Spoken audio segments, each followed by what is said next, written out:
Spoilers ahead, so be forewarned. I did a search on the Reddit and Westeros forums this morning and was surprised to find that no one is asking how the Night's King knew that Dany would come to save Jon and his companions.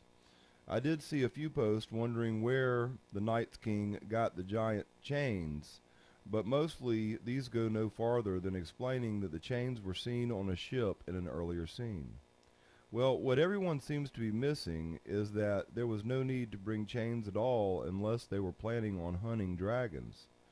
Jon and the Dream Team find a White Walker and his zombie minions all alone in a vulnerable spot. It may be true that this White Walker has been on a recruiting expedition and was just returning to the Arrowhead Mountain, and that's why he was so easily ambushed. But as the episode continues, the Night King's actions become increasingly hard to digest, unless he knew Dany was coming. The White Walkers have brought exactly 3 spears with them. 3 spears for 3 dragons. And could easily have used just one of the spears to annihilate Jon Snow and his companions on the island. Instead, they waited. Why? I don't think we can simply chalk this up to D&D's Hollywoodization of Martin's story.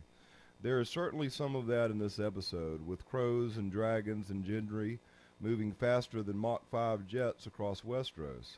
I think the journey beyond the wall we just saw in episode 6 will take 500 pages or more in the upcoming books. The Dream Team will likely be trapped in a cave or something instead of an island, so that the Gendry-Dany rescue sequence will have more time and be more believable. But I don't think the reason for the Night King's uncanny knowledge is an oversight on the part of D&D. I think the implications are far greater, and they confirm a major fan theory. I've been saying for 2 years now that most, if not all, of the Bryndons and Brandons in the story are the same Bran, and that he's been reincarnating himself over and over again since the Age of Heroes in order to accomplish a specific goal.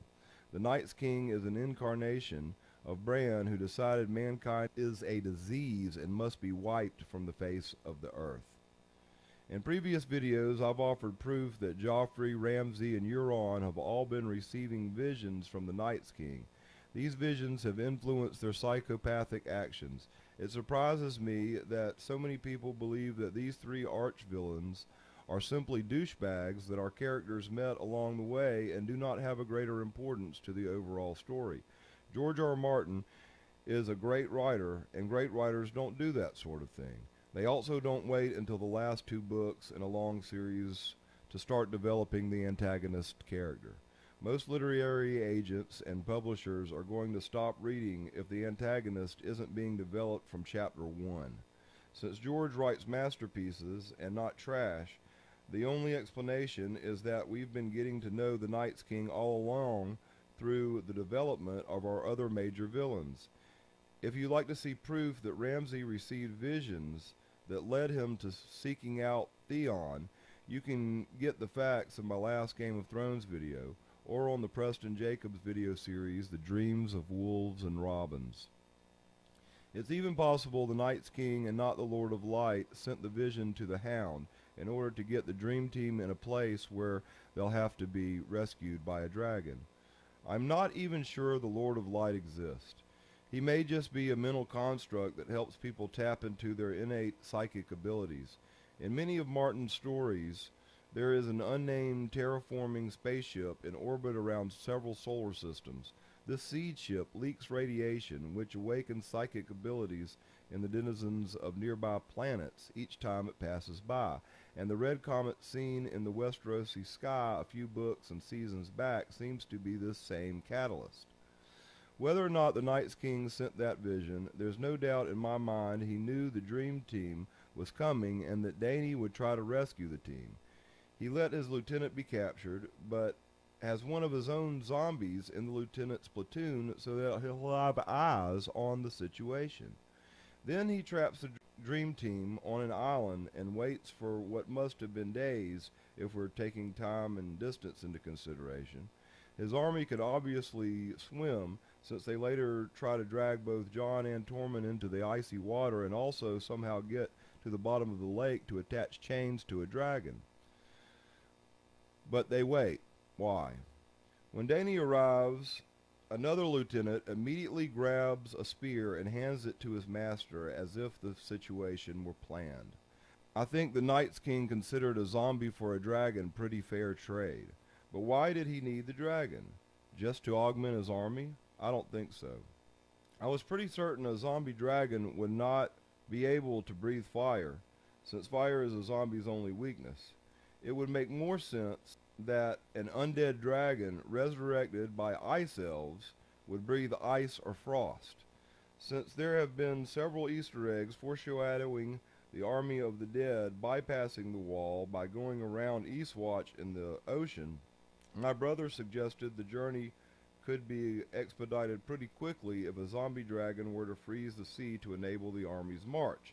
However, I've been informed there's been a leak claiming undead Viserion will burn down the wall. Either way, the Night's King needed the dragon and probably orchestrated its arrival in his domain by sending visions to certain people. Moving on to the Arya-Sansa conflict. Peter advises Sansa to allow Brienne of Tarth to mediate between her and Arya, but Sansa inexplicably sends Brienne away right afterwards. Is this just because she's determined to do the exact opposite of whatever Peter says? Is it because she's planning on killing Arya, and it's a similar situation to when Stannis sent Davos away before the sacrifice of Shireen? I don't think either of these are correct. Sansa has finally leveled up beyond Peter in the game. She's going to make Peter think she's having a trial for Arya, surround Arya with her bannermen, but the surprise will be that the trial is actually for Peter Baelish. She's tricked him into thinking she'd bought into his elaborate plan and has turned against her own sister. In reality, she knows, for her plan to work, Brienne can't be around to try to stop it, and Arya has to believe she's under suspicion too. Otherwise, Peter will realize he's being played and counter. Next episode will likely be Peter's trial and possibly his execution. But there you have it. Next week, Peter will be out on trial. A temporary alliance will be formed between Dany and Cersei, and Euron will reveal a secret weapon, possibly the Horn of Dragon Calling from the books, and will subtly divulge his intent to sabotage the alliance. That's because he's already under the influence of the Night's King and will eventually betray all of mankind.